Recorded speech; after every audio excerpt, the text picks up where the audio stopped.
Hey, what's up YouTube? Today I'm going to be doing a ranking of the Spider-Man films. I just got back from SpiderMan Homecoming, and since I've been reviewing all these Spider-Man films, I decided why not rank them.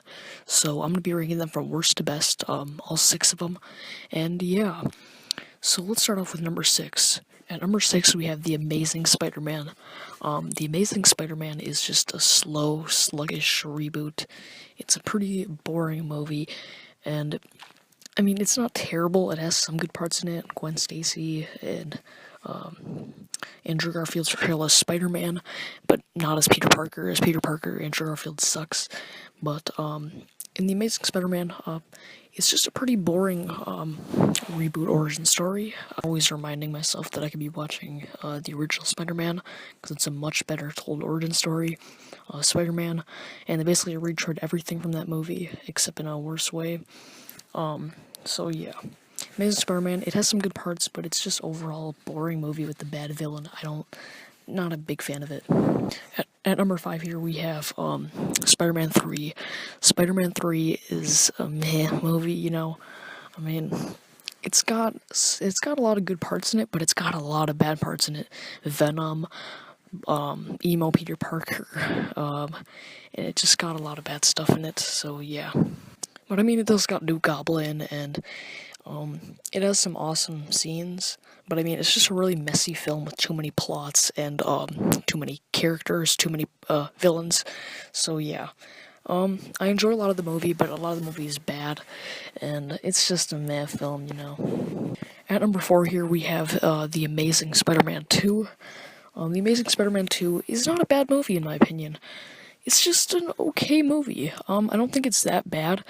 I mean, technically it is kind of bad, but it's just so bad that it's kind of entertaining in a way. I find it to be an entertaining film, way better pacing than The Amazing Spider-Man, and yeah, it's just a more entertaining film, and I can sit down and watch it and have fun. And I mean, it does got Andrew Garfield doing Spider-Man, and I think he's great in this film.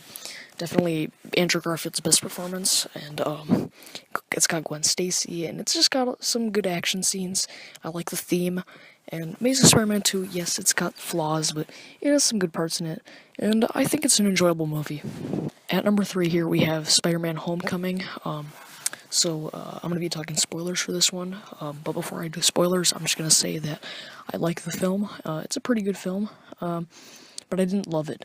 But now I'm going to do spoilers, so here's a timestamp on the video right now, and that's the time to skip to go on to the next movie, so there's going to be spoilers now. So Spider-Man Homecoming, you know, as I said, it's a pretty good movie. I like how it did something different with the origins of Spider-Man instead of The Amazing Spider-Man, by just retreading everything. It showed a different origin of Spider-Man, Peter Parker, and I liked it. Michael Keaton's Vulture in this film was amazing. I loved him. I understood him as a villain. I really liked him. However, Flash Thompson was horrible. And yeah.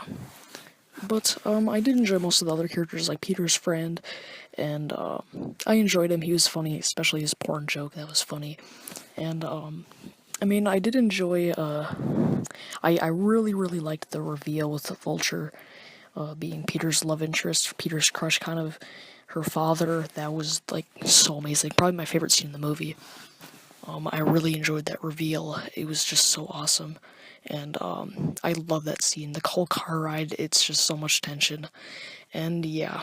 But yeah, it has some good scenes in it, some good action. And although a lot of the movie was spoiled for me because of the trailers, that's Sony's fault. And Tony Stark isn't in it that much, which I was glad of. And yeah, the first act was okay, and the second and third acts were pretty good. And yeah, I enjoyed like the final fight with Vulture and Spider-Man, a lot of tension. But yeah, nothing like too special about this film. But it's an enjoyable film. And yeah, I have a review for it coming tomorrow. At number 2, we have Spider-Man from 2002. This movie was a great origin story. It has pretty good characters. Harry Osborn, great. Spider-Man, Tobey Maguire, great. Green Goblin was kind of but I mean, it's just a really enjoyable movie.